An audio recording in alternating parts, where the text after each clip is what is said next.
তা বাইজিদ আল্লাহর ওলি রাস্তা দিয়ে হেঁটে হেঁটে পাহাড়ি এলাকায় গেছে। তা পাহাড়ি এলাকায় যাওয়ার পরে মরুভূমির পথ, পাহাড়ি এলাকা। তো হঠাৎ করে ওনার কানের মধ্যে একটা আওয়াজ আসছে, কোথায় থেকে জানি আসরের আজানের আওয়াজ আসতেছে ওনার কানে। তো আসরের আজান যে ওনার কানে আসছে, তা পাহাড়ি এলাকা, পর্বত এলাকা, তো ওখানে তো নামাজ পড়ার মতন কেউ নাই, সাথে লোকজন নাই যাদেরকে নিয়ে উনি নামাজ পড়বে। তো বাইজিদ আল্লাহর ওলি একটু সামনে গিয়ে দেখলেন পাহাড়ের উপরে একটা ছোট্ট কুঁড়েঘর। কুঁড়েঘর কিন্তু সাধারণত গরিব মানুষেরই হয়, ঠিক কিনা জোরে কন। একটা কুঁড়েঘর দেখে উনি দরওয়াজার সামনে গিয়ে খাড়াইছে। ঘরে কে আছেন? আমাকে এক বদনা পানি দেন, আমি ওযু করব, আসরের নামাজ আদায় করব। আল্লাহর বান্দা বাইজিদ যখন গিয়ে দাঁড়ায় গেছে, ঘরের ভিতরে কি আছেন? আমার একটু পানি দেন, ওযু করি, নামাজ পড়ি। একবার, দুইবার, তিনবার আওয়াজ দেওয়ার পর ঘরের ভিতর থেকে কোনো আওয়াজ পায় না, কোনো সাড়া নাই, কোনো শব্দ নাই, উত্তর নাই। বাইজিদ আল্লাহর ওলি দেখলেন ঘরের ভিতর থেকে দরওয়াজা লাগানো, নিশ্চয়ই ঘরের ভেতরে কোনো মানুষ আছে। আওয়াজ দেওয়ার পর ঘরের ভেতর থেকে কোনো সাড়া নাই, শব্দ নাই। বাইজিদ রাগ হয়ে গেল, কি ব্যাপার, ঘরের মধ্যে মানুষ আছে কিন্তু আওয়াজ নাই, কোনো সাড়া নাই, কোনো শব্দ নাই। রাগ করে ফেলাইয়া দরওয়াজার সামনে দাঁড়ায় ডাক দিয়া বলে, ঘরের ভিতরে কে আছো? আমার এক লোটা পানি দাও, এক বদনা পানি দাও, ওযু করব, নামাজ পড়ব। ঘরের ভিতর থেকে কোনো আওয়াজ যখন পায় না, হঠাৎ করে নারীর কণ্ঠে একটা আওয়াজ ডাক দিয়া বলে, বাইজিদ এত রাগ করো কেন, এত রাগ করো কেন? এইটা কিন্তু বাইজিদ পাখি মারার জায়গা নয়। সুবহানাল্লাহ বলে, পাখি মারার জায়গা না মানি? বাইজিদ আসার সময় হাঁটতে হাঁটতে ক্লান্ত হয়ে গেছে। তো উনি একটা গাছের কিনারায় বসে আরাম করতেছে। তো গাছের উপরের থেকে একটা পাখি, পাখি তো আর বাইজিদ চিনে না, পাখি তো আর এলাকার মেম্বার চেয়ারম্যান চিনে না, কে দামি কে বেদামি। তো পাখি গাছের ডালার মধ্যে আইসা বসছে। উপরের থেকে পাখির পায়খানা করার সময় হয়েছে, একটু পায়খানা করে দিচ্ছে। তো ওই পায়খানাটা বাইজিদের শরীরের মধ্যে আইসা লাগছে। তো বাইজিদ এত রাগ করছে যে সফরের মধ্যে আসি, মুসাফির হালাতে আমি আসরের নামাজটা পড়ব, আর পাখিটা আমারে পায়খানা করে দিয়া জামাটা নাপাক করে দিল। কারবারটা করলো কি, উনি একটু রাগ কইরা, গোসা হইয়া, মেজাজটা গরম কইরা ওপরের দিকে নজর দিছে, চাউনি দিছে। একটা চাউনি যখন দিছে, এই চাউনি গিয়া ওই পাখির গায়ে লাগছে। লাগার সঙ্গে সঙ্গে উনি নিচের থেকে বইসা উপরের দিকে চাউনি দিছে। এই চাউনির মধ্যে এমন একটা জলসা বের হইছে, আল্লাহু আকবার, পাখির গায়ে আগুন লেগে গেছে। আর একটু জোরে কর না সুবহানাল্লাহ। একটা নূরের ঝলক বের হইছে, পাখির গায়ে আগুন লেগে গেছে। তাসকিরাতুল আউলিয়ার মধ্যে লেখক লেখেন, এদিক দিয়ে যে ওই যে কুড়ের ঘর মধ্যে একটা গরিব মহিলা, কাঠুরিয়ার বিবি মহিলা, উনি বড় আল্লাহওয়ালা ছিল, বড় বুজুর্গ ছিল মহিলাটায়। তো উনি নামাজের পরে বসে বসে তাসবিহ তাহলিল করতেছে। তা এই মুহূর্তে উনি মোরাকাবার হালাতে বসে বসে দেখতেছে যে বাইজিদ একটা জায়গার মধ্যে বইসা মেজাজ গরম করে উপরের দিকে নজর দিছে, আর ওই নজরের কারণে গাছের পাখির মধ্যে আগুন লেগে গেছে। সুবহানাল্লাহ বলেন। তা বাইজিদ যখন রাগ করে গিয়ে পানি চাইছে, ঘরে কে আছেন, পানি দেন, ওযু করুন, পানি দেন। রাগ যখন করছে, ভিতর থেকে মহিলা কণ্ঠে আওয়াজ দিয়ে বলে, বাইজিদ এইখানে রাগ দেখায়ও না, এটা কিন্তু পাখি মারার জায়গা না। সুবহানাল্লাহ জোরে কোন, রাগ দেখায় না, এটা কিন্তু পাখি মারার জায়গা না। বাইজিদের টনক নড়ে উঠছে, কিরে পাখি মারলাম কই? আর এই মহিলা দেখলো কেমনে? আল্লাহর ওলি বাইজিদ ডাক দিয়া কয়, মা পানি দেন, ওযু করি, নামাজটা আদায় করি গো মা। বাইজিদ ওযু করলেন, নামাজ পড়লেন। নামাজ পড়িয়া ডাক দিয়া কয়, মা গো আপনি কেমনে বুঝলেন, কেমনে জানলেন আমি যে গাছের নিচে বইসা পাখির দিকে নজর দিয়ে আগুন লাগাইয়া দিয়েছি? আল্লাহর বান্দি ডাক দিয়া কয়, বাইজিদ আমার স্বামী একজন গরিব মানুষ, জংলায় জংলায় ঘুরিয়া ঘুরিয়া কাঠ বিক্রি করে, কাঠ সংগ্রহ কইরা বিক্রি করে। এরে বাইজিদ যেদিন খানা আনে আমি খানা খাই, শুকরিয়া আদায় করি। যেদিন আমার স্বামী কাজে যাইতে পারে না, খানাও ঘরে থাকে না, ওই দিন আমি সবর করি, আমি আমার স্বামীর মনে কোনো কষ্ট দেই না, স্বামীরে আমি আঘাত দেই না। স্বামী আমার ওপরে খুশি, আমিও স্বামীর ওপরে খুশি। ও বাইজিদ, যেদিন থেকে আমার স্বামী হালাল খাবার আমার মুখে উঠাইয়া দিয়েছি, ওই দিন থেকে আমার আল্লাহ আমার বাতিনি চোখ দুইটাও খুলে দিয়েছে। আমার বাতিনি চোখ খুলে গিয়েছি।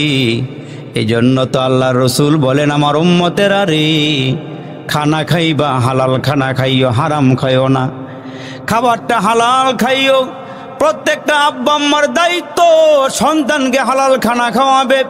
এই জন্য তো আল্লাহর রসুল বলেন, তোমার সন্তান দুনিয়াতে আসার পরে, জন্মগ্রহণ করার পরে তোমার দায়িত্ব হলো সন্তানের একটা ভালো নাম রাখবা, 7 দিনের দিনে আকিকা দিয়ে দিবা, চুলগুলোকে চাইসা ওজন দিয়া তুমি ওই পরিমাণ স্বর্ণ অথবা রূপা সম পরিমাণ টাকা আল্লাহর রাস্তায় দান করে দিবা। আর ওই সন্তানকে তুমি হালাল খানা খাওয়াইবা। হালাল খানা খাওয়াইলে তোমার সন্তান জগৎ বিখ্যাত আল্লাহর ওলি হয়ে যাবে। যেমন আল্লাহর নবীর 2 নাতি হাসান আর হুসাইন, আপনার আমার পয়গম্বর হাসান হুসাইনকে এত ভালোবাসে, এত মোহাব্বত করে। 2 জন নাতি হাসান আর হুসাইন, নবীজির বড় আদরের নাতি। আল্লাহর নবীর সামনে 1 পেয়ালা গোশত, আমার নবীজির সামনে 1 পেয়ালা গোশত। হজরতে হাসান দৌড়াইয়া নবীজির সামনে আসলেন। ছোট মানুষ, আল্লাহ নবীর সামনে আইসা দেখলেন নবীজির সামনে 1 বাটি গোশত রাখা আছে। এই গোশত হলো সৎকার গোশত। হজরতে হাসান যখন বাড়ির ভিতরে গোশত ঢুকাইয়া, হাত ঢুকাইয়া দিয়া গোশত হাতের মধ্যে নিলেন, নবীজি সঙ্গে সঙ্গে হাত থেকে গোশতটা নিয়ে নিলেন আর বললেন, হাসান রে, এইটা হইল সৎকার গোশত, আর নবী পরিবারের জন্য সৎকা খাওয়া জায়েজ নাই। আমরা হলে বলতাম যে ছোট বাচ্চা, নাবালেগ বাচ্চা খাইলে আর কি হইব। নবীজি হাত থেকে টাইনা নিয়ে নিলেন যে এটা খাইও না, এটা আমাদের জন্য হালাল না, এটা আমাদের জন্য হারাম। নবীর বংশের মানুষ এই সৎকা খাইতে পারে না, এরা হালাল খাবার খাবে, এরা হাদিয়া খাবে, এরা সৎকা খাবে না। আপনার আমার নবী হাসান হোসাইনকে কত ভালোবাসে, মোহাব্বত করি। আমরা তো মুসলমান ভাইরা বিশ্ব নবীর 2 নাতি হাসান আর হোসাইনকে মা ফাতেমা, হাসান হোসাইনের মা ফাতেমা সুন্দর করে জামা পরিধান করাইয়া বললেন, যাও তোমার নানা জুমার নামাজ পড়াইবার জন্য খুতবা দিতেছে, তোমরা নানার কাছে যাও। ছোট্ট 2 হাসান হোসাইনকে নবীজির মেয়ে ফাতেমা, হজরতে ফাতেমা জামাটা পরায় পাঠাইয়া দিলেন, যাও তোমার নানার কাছে যাও। হাসান আর হোসাইন ছোট মানুষ, নানার কাছে যাইতে গিয়া উপর হইয়া জমিনে পড়ে গেল। হাসান তার হোসাইনকে টাইনা ধরে উঠায়, আবার হাসান পড়ে গেলে হোসাইন টাইনা উঠায়। আমার নবীজি খুতবা দিতেছিলেন, খুতবাটা বন্ধ করি সাহাবীদের কাতারটা একটু ফাঁক করিয়া হাসান হোসাইনকে বাহিরের থেকে নিয়ে আসলেন আর বললেন, সাহাবীরা মন খারাপ করিও না, আমার এই 2 নাতি হবে জান্নাতের যুবকদের সর্দার। এই 2 নাতি হবে জান্নাতের যুবকদের সর্দার হবে। তোমরা মন খারাপ করিও না, আমি আমার নাতিদেরকে তোমাদের সামনে খুতবা বন্ধ করে আমি বাহির থেকে নিয়ে আসছি, তোমরা মন খারাপ করো না, তোমরা মন খারাপ করিও না। এই হাসান আর হোসাইনকে নবীজি এত ভালোবাসতো। তো হাসান হোসাইন যখন দুনিয়াতে আসছে, নবীজি 1 কানে আজান দিলেন, আরেক কানে একামত দিয়ে দিলেন। এই জন্য প্রত্যেকটা মুসলমান পুরুষের দায়িত্ব হলো, যখন ছেলে সন্তান মেয়ে সন্তান দুনিয়াতে আসে, এদেরকে একটু আজান, এক কানে আজান শোনায় দেওয়া, আরেক কানে একামত দিয়ে দেওয়া। কিন্তু আমরা আজকে আমার সন্তানকে দিন শিখাই না, আজকে আমার সন্তানকে আমি আলেম চিনাই না, হুজুর চিনাই না। আজকে আমার সন্তানকে আমি শিখাইছি ব্রাজিল, আমি আমার সন্তানকে চিনাইছি আর্জেন্টিনা। আজকে আমার ওই সন্তানের রাস্তা দিয়ে হাঁটতে গেলে হুজুর দেখলে বইলা ওঠে হুজুর জঙ্গি, হুজুর হলো সন্ত্রাস, হুজুর হলো বোমাবাজ। কেন? আমি আমার সন্তানকে জুমার দিন আমার সঙ্গে মসজিদে নেই নাই, আমি আমার সন্তানকে দিন শিখাই নাই, আমি আমার সন্তানকে কোরআন শিখাই নাই। জুমার দিন আসলে পরে, শুক্রবারে আসলে পরে মাঝে মাঝে কিছু জায়গা আছে যেখানে গেলে গাড়ির পুরো জ্যাম লাগে, তো মাঝে মাঝে জিজ্ঞেস করে ড্রাইভার, ভাই আজকে তো জ্যাম লাগার কারণটা কি, জ্যাম লাগছে কেন? হুজুর আজকে না শুক্র শনিবার 2 দিন বন্ধের দিন, বন্ধের দিন আসলে দেখবেন ওই যে ফ্যান্টাসি কিংডম, তারপরে সাভার এলাকার মধ্যে বিভিন্ন স্পোর্টে গেলে বাচ্চা নিয়ে দৌড়াই। অথচ আগেরকার মুরব্বীরা বাচ্চা নিয়ে দৌড়াইতো আল্লাহর ঘর মসজিদে, বাচ্চা নিয়ে দৌড়াইতো আলেম ওলামার কাছে যে হুজুর একটু আদব শিখাইয়া দেন, দিন শিখাইয়া দেন। আর আজকে দেখা যায় আমার বাচ্চা বড় হুজুরের নাম জানে না, সাহাবীর নাম জানে না, নবীর নাম জানে না। আর এক জায়গার মধ্যে ওয়াজ করতে গিয়ে আমি দেখলাম এদের বসার যে অবস্থা, এদের বসার অবস্থা বেশি ভালো না। তখন আমি জিজ্ঞেস করি, দেখি তো এরা কি অবস্থার মধ্যে আছে। আমি জিজ্ঞাসা করলাম, ভাই একজন বলেন তোমার নবীর নামটা কি? মাঝখানতে উঠটা কয়, হুজুর আমি জানতাম আমার নবীর নাম খাজা মঈনুদ্দিন, এখন যে কি হয়েছে বুঝতাম না। জোরে কন্যা নাউজুবিল্লাহ মিয়া, এই মানুষের অভাব নাই মিয়া, আমার নবীর নামটা বলতে পারে না, নবীর পরিচয়টা বলতে পারে না। তার কারণ ওইদিকে আমার শিক্ষাও নাই, ওই শিক্ষাটা আমি গ্রহণও করি নাই। এত যে জন্য আল্লাহ রসুল বলেন, যখন তোমার সন্তান ভূমিষ্ঠ হবে ওই সন্তানকে একটা সুন্দর নাম রাখবা, ওই সন্তানের আকিকা দিবা, সন্তানকে দিন শিখাইবা। এটা হচ্ছে পিতামাতার দায়িত্ব। জোরে কোন সুবহানাল্লাহ। সন্তানকে দিন শিখাইবেন। আজকে আমার সন্তান বিধর্মীদের পথে পা বাড়াইতেছে, ওই পথে হাঁটতেছে, ওই পথে চলতেছে।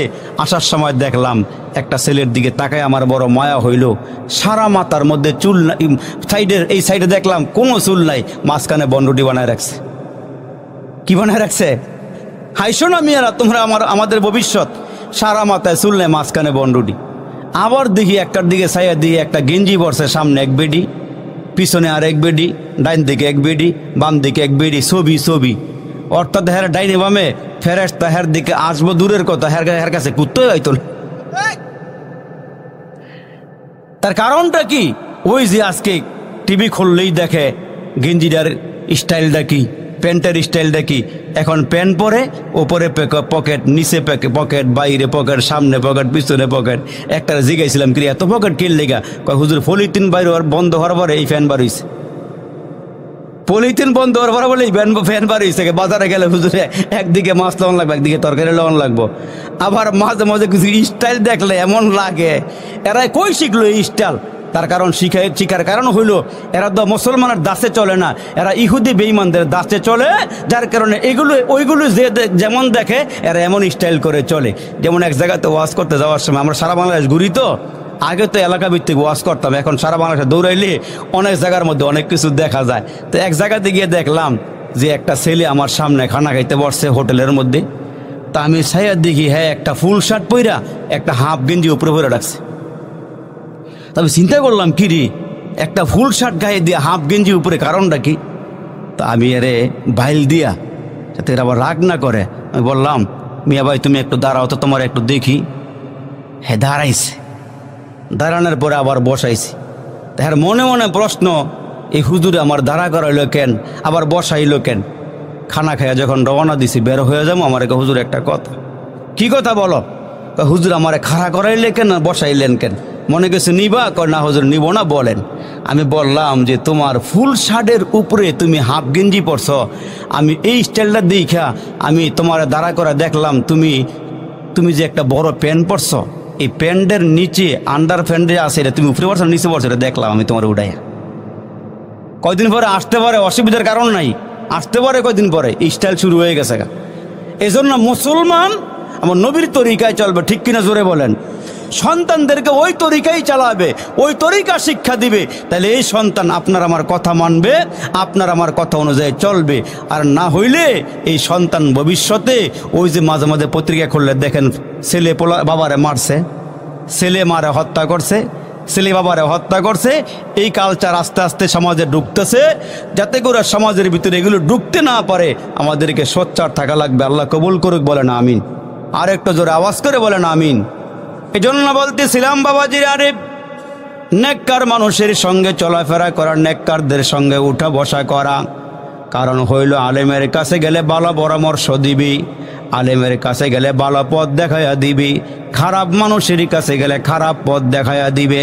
এই জন্য মুসলমান ভাইরা রে আমার, নবীর তরিকায় চলবো, নবীর কথাগুলো মানব, নবীর সঙ্গে চলাফেরা করি আবু বকর সিদ্দিক জান্নাতি হয়ে গেল, নবীর সঙ্গে চলাফেরা করিয়া হযরত ওমর জান্নাতি হয়ে গেল, নবীর সঙ্গে চলাফেরা করিয়া ১৬ লক্ষ সাহাবী দামি হয়ে গেল।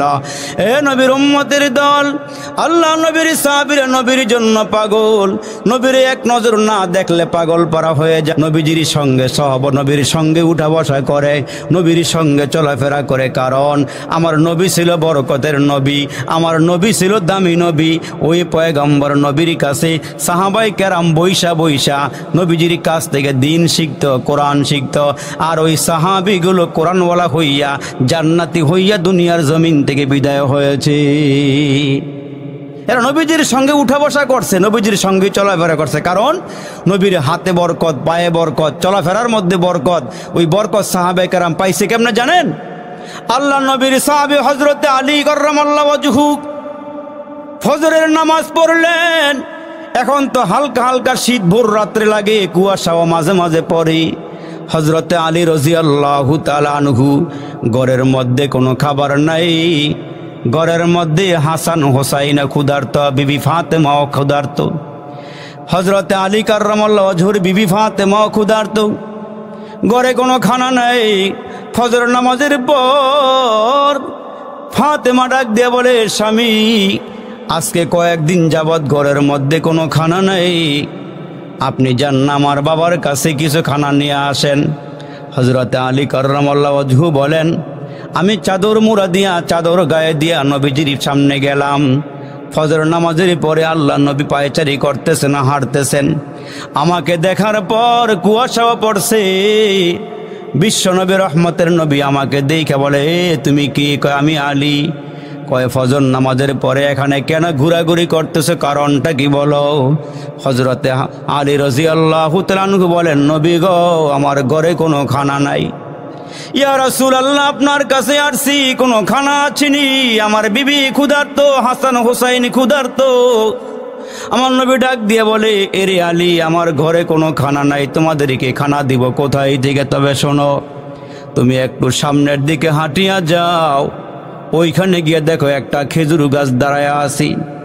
ওই খেজুর গাছের সামনে যাইয়া আমার কথা বলবা, দেখবা তোমার এসে খেজুর দিয়া দিবে। মরা খেজুর গাছ দাঁড়ায় আছে। হযরতে আলী কাররামাল্লাহু ওয়াজহু বলেন, নবীজির কথা অনুযায়ী আমি বের হয়ে গেলাম। সামনে গিয়ে দেখি একটা মরা খেজুর গাছ দাঁড়ায় আছে। ওই খেজুর গাছটা দেখে আমি চলে আসলাম। আগো নবীজি আমাকে পাঠাইছেন, জীবিত খেজুর গাছ হইলে খেজুর পাওয়ার আশা ছিল, কিন্তু আমি সামনের দিকে গিয়ে দেখলাম একটা মরা খেজুর গাছ দাঁড়ায় আছে। ওগো আল্লাহর নবী, মরা খেজুর গাছ আবার কেমনে খেজুর দিবি? আমার রহমতের নবী ডাক দিয়া কয়, আলী রে, পাঠাইছি আমি নবী, তুমি কেন ফেরত আসলা? খেজুর গাছের সামনে যাইয়া তোমার চাদরটা খুলিয়া খেজুর গাছের নিচে দাঁড়াইয়া আমি নবীর নাম বলে দিবা, দেখবা মরা খেজুর গাছ থেকে তাজা খেজুর বের হয়ে আসবে। এইটা আমার নবীর মুআজিজা। কি বলেন? কি এইটা আমার নবীর মুআজিজা। হযরতে আলী কাররামাল্লাহু ওয়াজহু বলেন, আমি গেলাম মরা খেজুর গাছের সামনে, মরা খেজুর গাছের সামনে গিয়ে দাঁড়াইলাম। মরা খেজুর গাছের সামনে গিয়ে দাঁড়াইয়া ডাক দিয়ে বললাম, খেজুর গাছ রে, আমি ক্ষুধার্ত, আমার হাসান হোসাইন ক্ষুধার্ত, আমার বিবি ফাতেমাও ক্ষুধার্ত। আমি তোর সামনে দাঁড়াইছি রে, আমি নিজে নিজে আসি না, আমার পয়গম্বর আসার জন্য আমারে বলেছি। এরে খেজুর গাছ, তুই আমার নবীর কথা শোন, আমারে কিছু খেজুর দিয়া দি। হযরতে আলী বলেন, আমার নবীর গাছে চিনি, মাছে চিনে, চন্দ্র সূর্য চিনি, আমার নবীর দুনিয়ার সব মাখলুকাতে চিনে। পেয়ারা নবীর নাম নিয়া খেজুর গাছের সামনে দাঁড়াইলাম, দাঁড়াইয়া আওয়াজ দিলাম, এ খেজুর গাছ আমি ক্ষুধার্ত। পয়গম্বরে আরবি বলেছেন, খুদ তুই আমারে খেজুর দিবি। হযরতে আলী বলেন, আমি যখন মরা খেজুর গাছের সামনে চাদরটা মেলিয়া ধরলাম, খুলিয়া ধরলাম, আমি ওপরের দিকে তাকায়া দেখি মরা খেজুর গাছ থেকে তাজা তাজা খেজুরগুলো পড়তে শুরু হয়ে গেছে। মরা খেজুর গাছ থেকে তাজা খেজুর যখন পড়া শুরু হয়ে গেল, মুহূর্তের মধ্যে আমার চাদরটা ভরিয়া গেল। মুহূর্তের মধ্যে চাদরটা ভরিয়া যাওয়ার পর আমি চাদরটা মুড়ি দিয়া নিয়ে আসলাম, রওনা হয়ে গেলাম। খেজুর যখন আমার চাদরটা ভরে গেল, আমি চাদরটা গুটাইয়া চাদরটা মুড়ি দিয়া নবীজির সামনে এসে দাঁড়ায় বললাম, ইয়া রাসূলুল্লাহ, ওগো নবীজি, এই নেন খেজুর নিয়ে আসছি। আমার নবী ডাক দিয়ে, আলী রে খেজুর কই পাইলা?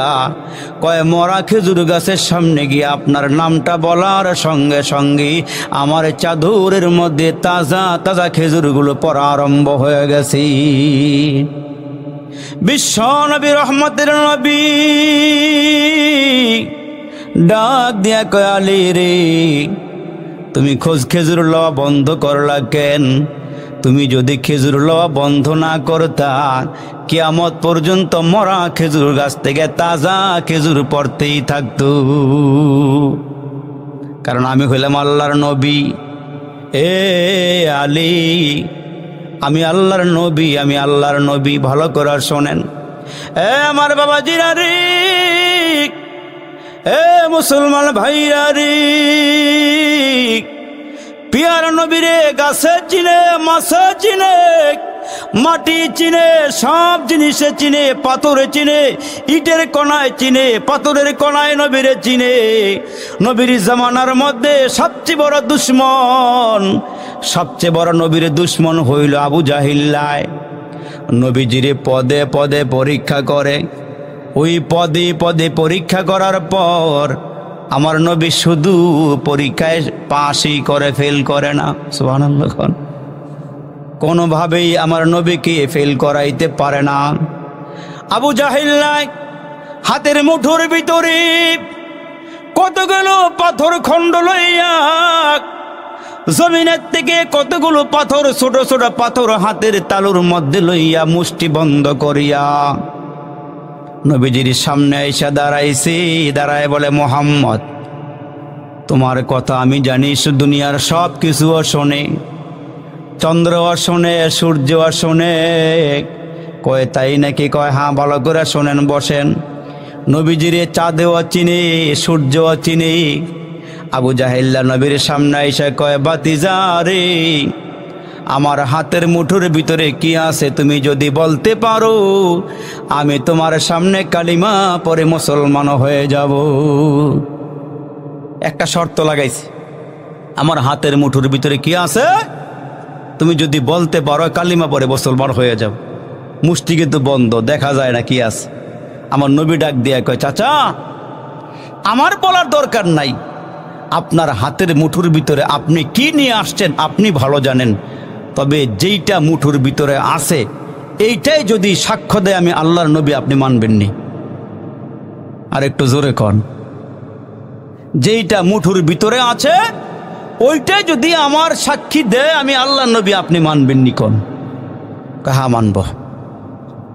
আমার নবী বলতেছে, আচ্ছা তাহলে শোনেন, আপনার হাতের মুঠোর ভিতরে কি আছে এটা কানের কাছে লাগান।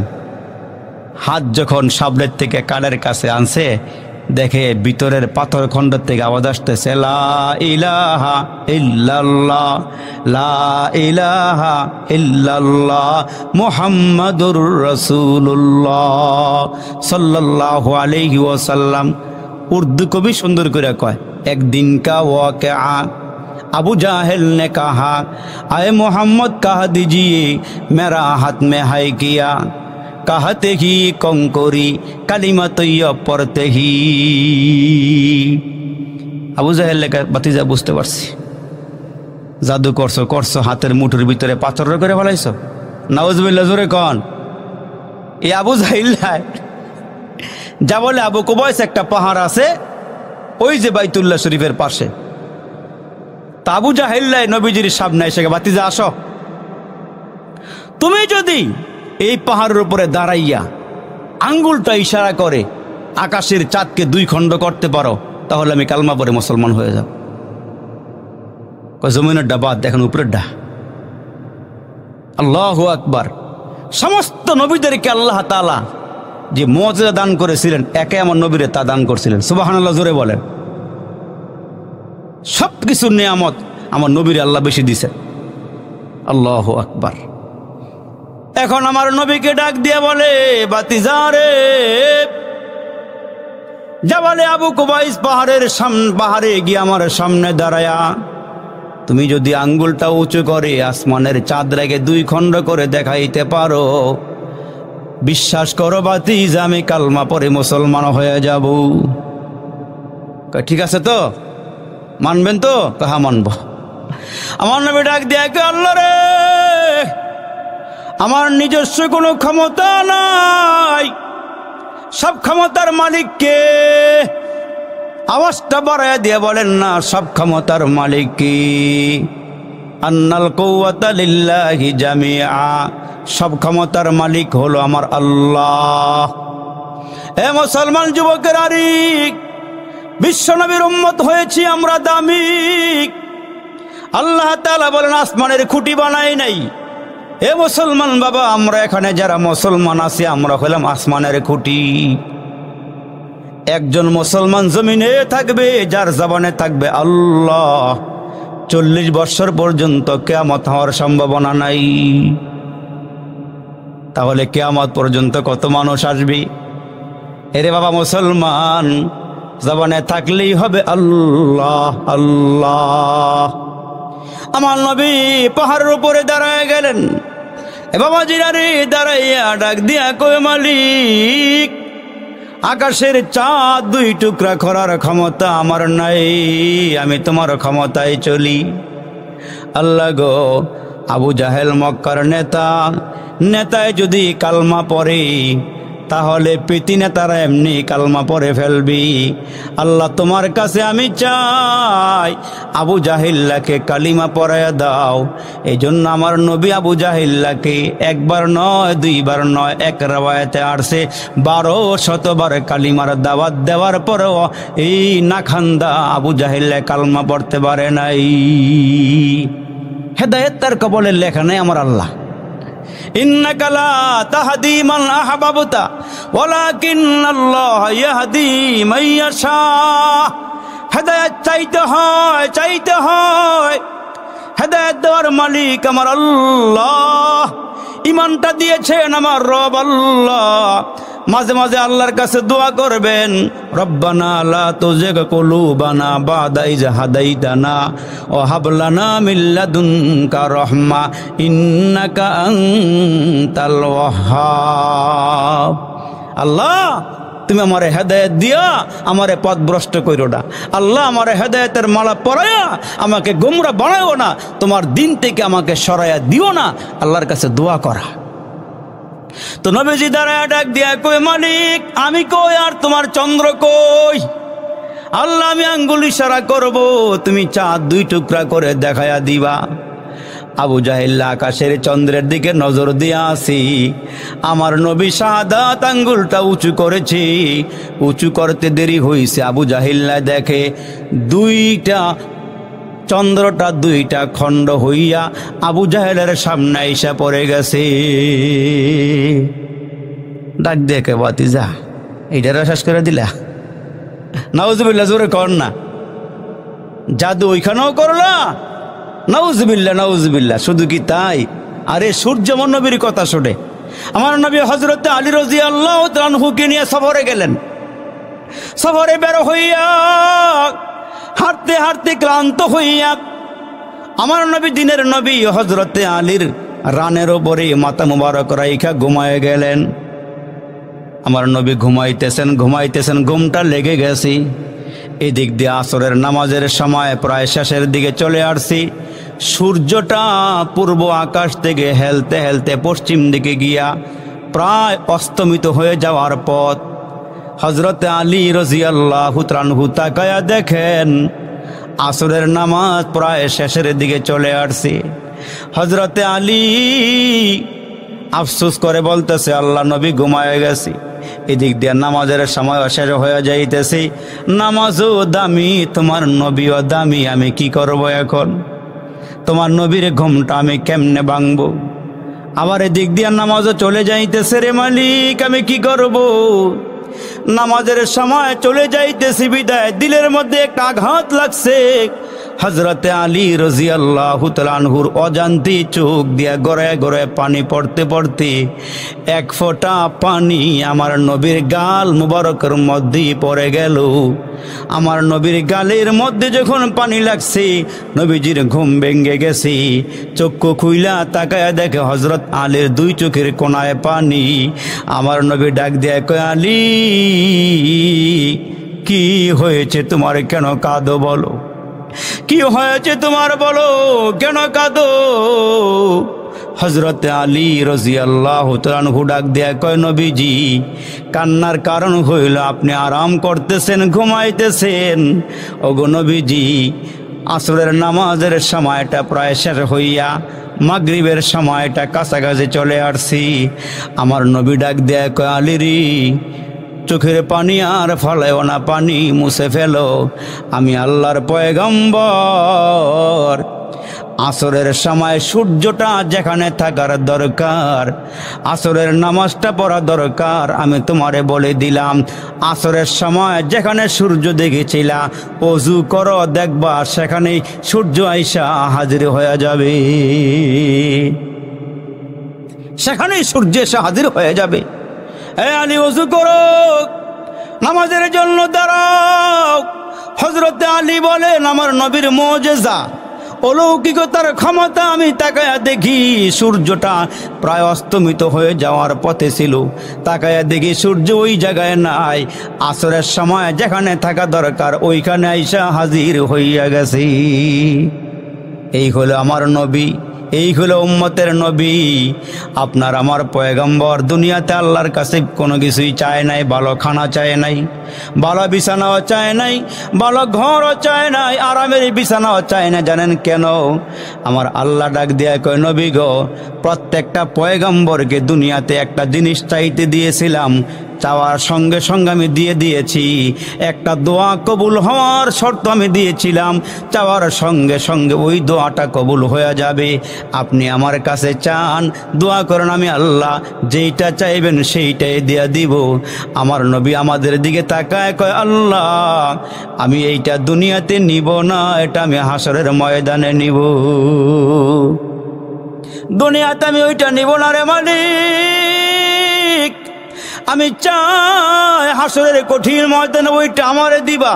আমি আল্লাহ তোমার কাছে বলতেছি, আমি আমার একটা উম্মত হাসরের মাঠে থাকাকালীন আমি জান্নাতে যাব না, আমি আমার সবগুলো উম্মত নিয়ে জান্নাতে যাব। আমি ওইটাই তোমার কাছে চাই, আমি ওইটাই তোমার কাছে চাই, আমার সব উম্মত নিয়ে যেন আমি জান্নাতে যাইতে পারি। এই জন্য হাসরের ময়দানে আপনার আমার নবীর সামনে যখন আমাদেরকে জাহান্নামে নিয়ে যাওয়া হবে, ওই দিন আমার নবী আপনার আমার সামনে দাঁড়ায় বলবে, এ ফেরেশতারা এদেরকে কোথায় নিচ্ছ? জাহান্নামে নিয়ে যাচ্ছি। কেন? ওজন দেওয়া হয়েছে, মিজানের পাল্লাতে এদের নেকবদ ওজন দেওয়া হয়েছে, বদের পাল্লার ওজন ভারী হয়ে গেছে, নেকের পাল্লার ওজন হালকা হয়ে গেছে, এই জন্য জাহান্নামে নিয়ে যাচ্ছি। আমার রাসূল বলবেন, এ ফেরেশতারা মনে কিছু নিও না, উম্মতের মিজানের পাল্লাটা আরেকবার আমার সামনে ওজন দাও। আরেকটু জোরে বলেন না সুবহানাল্লাহ। আরেকটু আমার সামনে ওজন দাও। তখন দেখা যাবে আপনার আমার বদের পাল্লার ওজন ভারী হয়ে গেছে, নেকের পাল্লার ওজন হালকা হয়ে গেছে। তখন আমার নবী ডান হাতখানা ওই নেকের পাল্লার ওজনে রাখবেন, তখন দেখা যাবে উম্মতের পক্ষে নেকের পাল্লার ওজন ভারী হয়ে যায়। এ হচ্ছে আমার নবী, এ হচ্ছে আমার পয়গম্বর। আপনাকে আমাকে অনেক ভালোবাসছে, আপনাকে আমাকে অনেক মোহাব্বত করছে। নবীজি বলে গেছেন তোমার জানের চেয়ে আমারে বেশি ভালোবাসবে, তোমার বিবির থেকে আমারে বেশি ভালোবাসবা, আব্বা আম্মার থেকে বেশি ভালোবাসবা, সন্তানদের থেকে বেশি ভালোবাসবা, ব্যবসার থেকে বেশি ভালোবাসবা, দুনিয়ার সব কিছুর চেয়ে আমারে বেশি ভালোবাসলে তোমরা হইবা মুমিন, আর ওই মুমিনরাই আমার সঙ্গে আল্লাহর জান্নাতে যাবে। সুবহানাল্লাহ। এই জন্য সাহাবাই কেরাম ঘরকে ঘর মনে করে নাই, বিবিকে বিবি মনে করে নাই, এরা চলে গিয়েছে নবীর সঙ্গে। রসুল যেখানে যাইতে বলেছেন সেখানেই চলে গিয়েছেন। তিনারা রসুলের সঙ্গে গিয়া জেহাদের ময়দানে গিয়েছেন, জেহাদ করেছেন। বউ ইতিম হয়ে গেছে, বাচ্চা ইতিম হয়ে গেছে, বউ বিধবা হয়ে গেছে, বাচ্চাগুলো ইতিম হয়ে গেছে। কিন্তু সাহাবাই কেরাম নবীজির ডাকে সাড়া দিয়া পুঙ্খানু হুকুম পালন কইরা তারপরে এরা দুনিয়া থেকে কবরে গেছে। আজকে আমাদের দিকে তাকাইলে দেখা যায় আমার ঘরে সুন্নত নাই, আমার মধ্যে সুন্নত নাই, অথচ দাবি করতেছে আমি নবীজির আশেক, নবীরে ভালোবাসি। অথচ ১৫০০ বছর আগে আমার নবী বলে গেছে যারা আমার সুন্নতকে ভালোবাসবে তারা আমারে ভালোবাসবে। নবীজির একটা সুন্নতকে ভালোবাসা মানে আমার নবীকে ভালোবাসা। মান আহাব্বা সুন্নতি ফাকাদ আহাব্বানি ওমান আহাব্বানি কানা মাই ফিল জান্নাহ। রসুল কয় যারা আমার সুন্নতকে ভালোবাসলো এরা যেন আমারে ভালোবাসলো, আর যারা আমারে ভালোবাসলো এরা আমার সঙ্গে জান্নাতে যাবে। সুবহানাল্লাহ, সুবহানাল্লাহ। তাহলে নবীর সুন্নতকে বিসর্জন দেওয়া যাবে না, নবীর সুন্নতকে বিসর্জন দেওয়া যাবে না। একটা আমল বলে দেই, আল্লাহ রসুল বলেছেন যারা 5 ওয়াক্ত নামাজের জন্য ওযু করে, ওই ওযু করার আগে যারা ওই গাছের ডালা দিয়ে মেসওয়াক বানায়া মেসওয়াক করবে, আল্লাহ রসুল বলেন ওই মেসওয়াক যারা করবে 5 ওয়াক্ত, মৃত্যুর সময় ঈমান নিয়ে এরা কবরে যাইতে পারবে। গাছের ডালা দিয়ে মেসওয়াক যারা করবে, ওযুর আগে দিয়া মেসওয়াকটা চালু রাখবেন। আমরা যারা ওযু করি ছোট্ট একটা মেসওয়াক ঘরে রাখবেন, তো পকেটে রাখবেন, এটা দিয়া ওযু করার আগে একটু মেসওয়াক করবেন। আল্লাহ পাকের রসুল বলেন তোমার সবচেয়ে বড় পাওনা হইল মৃত্যুর সময় আল্লাহ তোমার ঈমানের মরণ দান করবেন। এই জন্য ছোট্ট একটা আমল করা যাবে তো ইনশাআল্লাহ, করা যাবে তো ইনশাআল্লাহ। আল্লাহ আমাদেরকে করার বোঝার তৌফিক দান করুক, বলেন আমিন। আর একটু জোরে আওয়াজ করে বলেন আমিন। আপনারা অনেক টাকা পয়সা মসজিদে দিয়েছেন, শেষ মুহূর্তে এমন কেউ আছেন যে দেন নাই, দিবেন। থাকি রব্বিল আলামিন। والصلاة والسلام على سيد الأنبياء والمرسلين وعلى آله وصحابه أجمعين। ফেলিয়ে না দিও রে মালিক, ফেলিয়ে না দিও, গুনাহ যত করেছি আমরা ক্ষমা তুমি করিও। বান্দা আছে বন্দিগি না শেষ করেছি জিন্দিগি, আখেরাতের বিচার দিনে পাপীদের উপায় কি? ইয়া আল্লাহ তাকায়া দেখো রে মালিক, পেকির চর এলাকার মুরব্বীরা, যুবকেরা, নৌজওয়ানেরা, পর্দার আড়ালের মায়েরা, বোনেরা একসাথে হয়ে রে মালিক যে যেখান থেকে হাতগুলো বাড়ায় দিয়েছি, মাবুদ আমরা গুনাহগার, গুনার বোঝা নিয়ে কাঙ্গালের মতো, ভিখারির মতো তোমার শাহী দরবারে হাতগুলো বাড়ায় দিয়েছি।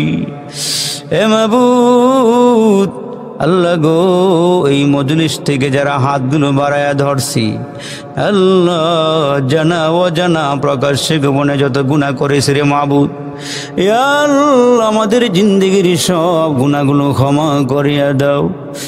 এ বাবু জানি না কার জন্য জানি আজকের মুনাজাতরা জীবনের শেষ মুনাজাত হয়ে যায়, জানা নাই কোন দোকানের 3টা কাফনের কাপড় তৈরি হয়ে গেছে, জানা নাই রে কোন বাগানের বাসগুলো পেকে গেছে রে মালিক, জানি না রে আল্লাহ কোন দিন জানি তোমার ঘরের পালকিটা আমাদের দুয়ারে হাজির হয়ে যায়। এরে মাবুদ জানা না কে জানি গো আমাদেরকে জীবনের শেষ গোসলটা দিয়ে দেয়।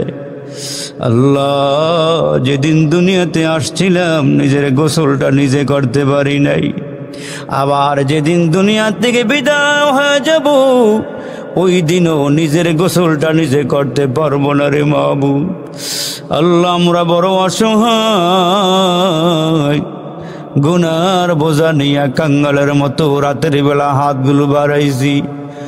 এ মালিক মায়ার নজরে তাকাও, দয়ার নজরে তাকাও, মায়ার নজরে দেখাইয়া জীবনের সব গুনাহগুলো ক্ষমা করিয়া দাও। হে মাবুদ জানি না কার জানি মা নাই, কার জানি বাবা নাই, কে জানি মা হারাইছে গো, কে জানি বাবা হারাইছে রে মাবুদ। রে মাবুদ, বাবার মতন আপন কেউ নাই, মায়ের মতো আপন কেউ নাই রে মাবুদ। মালিক, বাজারের ভালো ভালো খাবার গুলো আব্বা কিনাই না খাওয়াইছে। আব্বার দিকে তাকাই দেখি সিরা স্যান্ডেল পায়ে দিয়া হাঁটে, শীতের দিনে পাতলা জামা গায়ে দিয়ে হাঁটে। জিজ্ঞেস করলে বাবা ডাক দিয়া বলে, তোমার পায়ে ভালো জুতা দেখলে আমার মনটা ভালো লাগে, তোমার গায়ে ভালো কাপড় দেখলে ভালো লাগে। ওই দরুদি বাবা কার জানে কবরে ঘুমাইতেছে রে মাবুদ। আল্লাহ, যেদিন বাবা দুনিয়ার থেকে রে বিদায় হয়ে গেল, হে আল্লাহ, নিজের হাতে পানি গরম করে রে খাটটার মধ্যে আব্বারে শুয়াইয়া নিজের হাতে কসলায়া কসলায়া গোসল দিলাম। বাবারে কত টাকা ডাকলাম, বাবায় কোনো আওয়াজ করে না। বাবা গো, কবে ঘরে ফিরবা, কবে ঘরে আসবা? বাবা এতে কোনো ডাকের সারা দেয় না রে। এই পিকের সারের বাবারা যারা হাত বাড়াইছে, কার জানি বাবা নাহি রে। যুবক, কে জানি আব্বা হারাইছ রে। আর কোনদিন বাবায় ঘরে আসবে না, আর কোনদিন তোমারে শাসন করবে না, আর কোনদিন পকেটে টাকাও দিবে না। কোনদিন তোমার বাবা বাজারের ভালো মাছ তরকারি কিনা খাওয়াবে না। আল্লাহ রে, জানি না কার আব্বার কবরে জাহান্নামের আগুন গুলো দাও দাও করিয়া জ্বলতেছে রে মাবুদ। এ আমার মুরব্বীরাও, ও আমার কলিজার টুকরা যুবকেরাও, আজকের এই ময়দান থেকে যদি আব্বার জন্য এক ফোঁটা দুই ফোঁটা চোখের পানি ফালাইতে পারো, আজকের এই ময়দান থেকে যদি যুবক মার জন্য এক ফোঁটা দুই ফোঁটা চোখের পানি ফালাইতে পারো, এ যুবক, মা তোমারে ঘর থেকে বের করিয়া যখন দিল, তুমি পড়তে রওনা দিয়েছ, মা রাস্তায় দাঁড়াইয়া দাঁড়াইয়া দেখে তুমি কতক্ষণ হাঁটতে যাইতেছ। ওই মা তোমার দিকে তাকাইয়া আছে, যতক্ষণ তোমারে দেখা যায় মা ঘরে যায় না। তোমারে আমারে মায়া তো আদর করছি, এত মায়া করছি, মাগো তুমি কেমনে জানি কবরে ঘুমাইতেছো গো মা।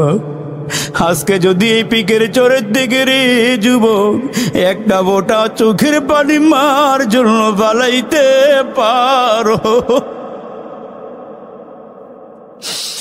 একটা বোটা চোখের পানি যদি আব্বার জন্য ফালাইতে পারো, ওই চোখের পানি দিয়া জাহান্নামের আগুন গুলো আল্লাহ নিভাইয়া দিবে। আব্বা আম্মা ডাক দিয়া দিয়ে বলবে, আল্লাহ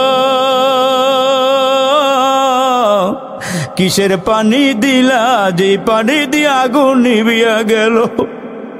আল্লাহ, এইটা কি জমজমের পানি দিছ, নাকি হাউজে কাউসারের পানি দিছ, নাকি আবে হায়াতের পানি? আমার আল্লাহ বলবে না, এইসব পানি নয়। তোমার সন্তান পিকের চরের মাহফিলে বইসা বইসা তোমাদের কথা স্মরণ কইরা কাঁদতেছে। ওই চোখের পানি আমি আল্লাহ কুদরতি হাত বাড়াইয়া সন্তানের চোখের থেকে আইনা তোমাদের কবরে ফালাইছি, জাহান্নামের আগুনগুলো নিভাইছি। এ যুবক, জীবনে কত চোখের পানি ফালাইছ রে ভাই।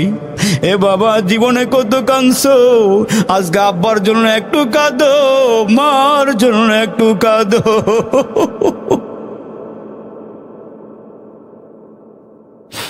আল্লাহ রে, কবরের বাসিন্দারে কবরে আযাব দিও না। কার জানি দাদা নাই, কার জানি দাদি নাই রে, কার জানি নানা নাই, কার জানি নানি নাই রে। কে জানে শ্বশুর হারাইছে, শাশুড়ি হারাইছে, জোরার বাইটা কবরে ঘুমাইছে, বোন কবরে ঘুমাইছে।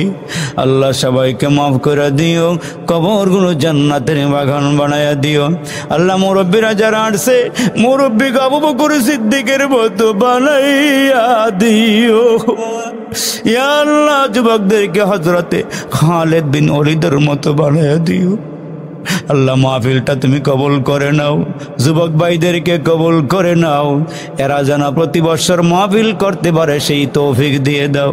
আল্লাহ, যারা দান করছে দানগুলো কবুল করে নাও। আমার মায়েরা, আমার বোনেরা, আমার বাবারা, আমার ভাইরা যারা দান করছে দানগুলো কবুল করে নাও। আল্লাহ, যারা হাজিরা দিছে প্রত্যেকের হাজিরাগুলো কবুল করে নাও। আল্লাহ, সবাইকে নামাজি বানায়া দাও, মা বোনদেরকে নামাজি বানায়া দাও, মা বোনদেরকে দিনদার ইমানদার পর্দা ওলি বানায়া দাও।